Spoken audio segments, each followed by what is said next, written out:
Hello, Mr. How you Good doing? morning, Mr. Daniel Lawrence Taylor. How you doing today? Very well, very well. How are you? Doing good, man. Thank you for taking time to sit with us on the producer's chair, where we talk to the producers about the show they create and everything they're doing in the industry. So we can jump right into it. From time wasters to borders, you're using deeper themes. How has your journey as a writer and actor shaped the stories you want to tell? Ooh, along the journey, I think I've learned a lot of things. It's funny. It's like art is very much real life. Um, I think being in this industry is a lot like the institution I portray in Borders, and I think going from university, going into time wasters to eventually get into Borders, I think there's a lot of parallels um, that have taken place that actually end up in the show, and those themes of um, how much of yourself you can bring into these things and how much you have to leave at the door, and perceptions of you as a black man, and all of these things. So I think the journey has been, it's been it's been quite meta and very kind of um interesting, to say the least. But in saying that, it's also been an absolute joy. I think I've been able to work with the most incredible people, and I think I've been given the most amazing opportunities, and I feel like I've delivered on those opportunities as well. So I'm hoping that it's still Absolutely. onwards and upwards. You were named a BAFTA Breakthrough Brit in 2018. How did that recognition influence your career or open doors for you? I mean, because BAFTA is such a prestigious like institution, so it definitely when you have that on your CV, so to speak, it definitely opens up doors, and it makes people aware of you and know exactly that you've got that stamp of approval. So I think that was amazing, and also as well, just from a personal point of view as well, I think when you have someone like BAFTA give you that stamp of approval as well, I think it almost it gave me you know the approval to be a bit like, oh, actually no, I know what I'm doing and I'm good at what I'm doing, and it kind of helps that drive to kind of continue and to succeed. So, a lot of your work you blend. I've never been to Britain, but I'm sure in a lot of your work you blend British culture, and it's always some type of unique twist in it. How would you say the British film scene, movie scene is different from America's? I mean, it's a hard one. I think uh, first of all, I have to say it from someone at a distance, because I've not. I've only been to LA, I think, a couple of times. In fact, I think I've only been once. So I think a lot of it is from me as an outsider. However, in saying that, I feel like Hollywood is like it is the mecca of this industry. So I feel like I know it to a degree. But I think one thing that Brits love about Hollywood is, I think, the amount of stuff that you guys make. I think the stories, particularly the black stories, are much more varied, and I think a lot of the things that are happening over there we kind of want more of over here. We love watching shows like, I don't know, like Insecure, when that Yeah. happens, or Atlanta, those shows like that, they were very much ahead of their time for us, and a lot of our shows, what we were trying to do is that we were just trying to kind of imitate that. So I think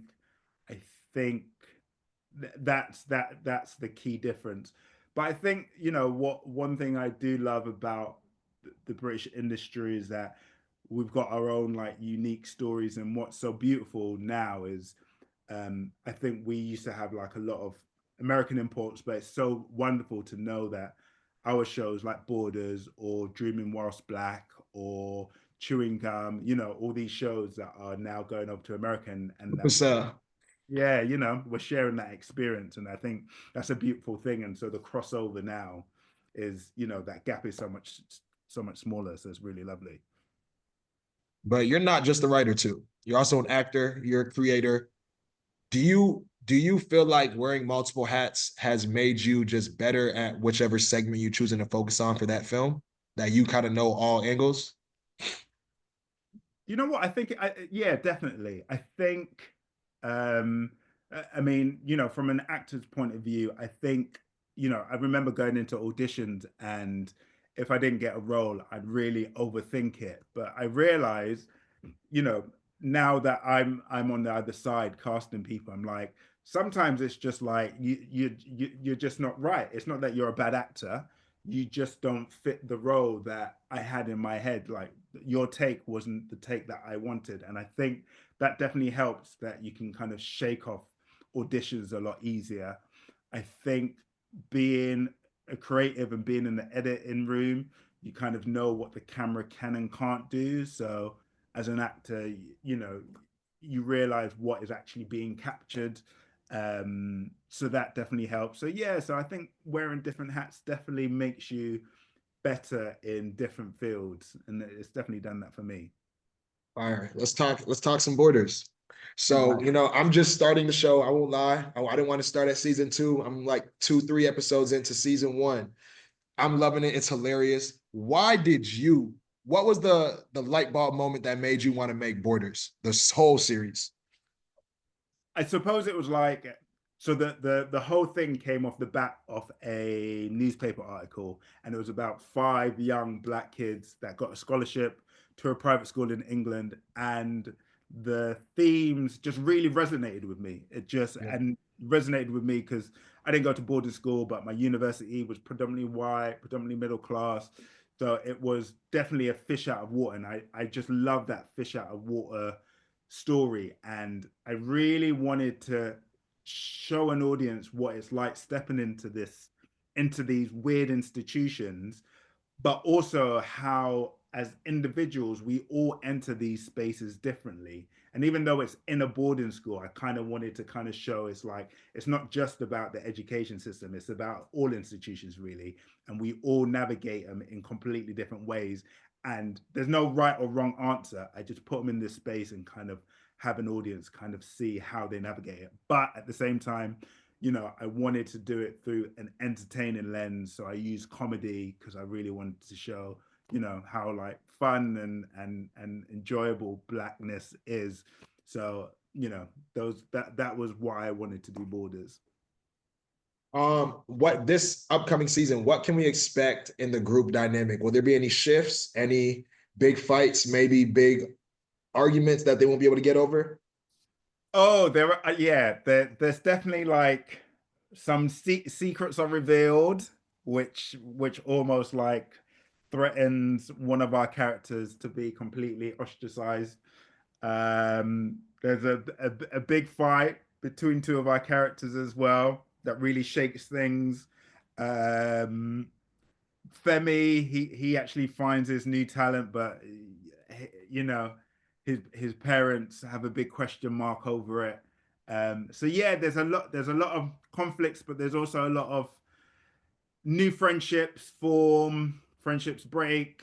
There's new love interests, some love triangles as well. So this series kind of like series one was very much culture clash, fish out of water, them trying to survive. Series two is very much about them embedding themselves more into this world and starting to make deeper connections with people, but also starting to learn about who they are and who they can move with and who they can't. One thing I really love in the first few episodes I watched, it really just keeps reminding me about when I first moved to Canada from Nigeria. It really reminds me of kind of just being at that all white school. Me and my twin brother are one of 6 black kids in the whole school. What is just so interesting about that new kid dynamic, that new kid situation that made you obviously Borders has been a success through season one, but for y'all to be recalled for season two, and everybody deals with that when you have to move. Why is that story such one of interest? I think with society, is that I think society, we just want to fit in. You know what I mean? We are society. We survive off of other people, and it's so important to to fit in. And how we fit in, we all do it in completely different ways, and I think that's why Borders resonates with everyone, even though it's told through this black lens. Everyone experiences it, especially as a teenager. Everyone Absolutely.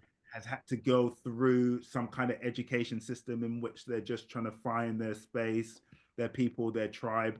And so I think that's why it's resonated so much, is because I think we can all kind of see ourselves in those people. And I think what's great about the performers that I have as well is that they play that young, vulnerable, trying to find their place so well, that you just resonate with it. And I think that's part and parcel, the part of the reason of the success of the show. Why did you choose to play Gus, their mentor, or somebody in the mentorship role? And what do you enjoy most about being on screen with the young cast? Do you know what? I wasn't actually gonna actually be in the show. I wasn't actually thinking it was me. And then the more the further we got along and we were hiring more people, people just assumed that I was gonna play Gus because I was an actor. And then in the end, I was just like, why am I why am I giving up free money? Like, let me just play the role. Yep. And you know, and I'm so glad I did. Because even though I didn't write it for me, I really enjoyed stepping into that role. Because you know, growing up, I didn't have that many black male role models, and it was just really lovely kind of being on set. And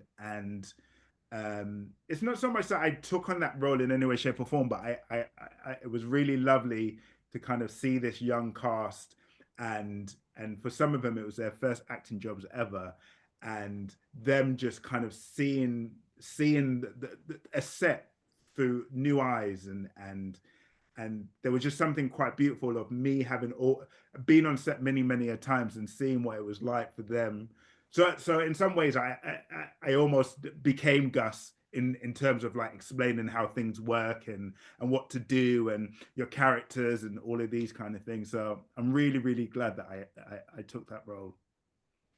Thank you so much, Mr. Daniel. I got one quick question for TikTok. Mhm. Please, what would you say are the three greatest British sitcoms for us Americans to watch? Oh, that's a good one. Oh, okay. So number one is not, it's not actually a sitcom, it's a sketch show, but I think it's Oh, allowed. no, that's fine. Yeah, that's the real McCoy. Then Desmond's, Desmond. and these are all classics. These are go back to the 90s, but they're good. Real McCoy, Desmond. Oh, and what's the other one? Oh, I mean, this is a new one, but I do love it. But Dreaming Whilst Black, I think that's a great show. Said Dreaming While Black. Yeah, Dreaming Whilst Black. Yeah. Whilst Black. Perfect. Desmond, what was that first one? The Real McCoy. The Real McCoy. Thank you so much. I'm definitely gonna check them out. I ain't gonna lie, that one was from me. But I just want to say thank you so much, Mr. Daniel, for sitting with us. I'm loving Borders so far. You're doing an amazing job, and I can't wait to get to season 2. Thank you so much, man. Thank you. And thank you, Tafina.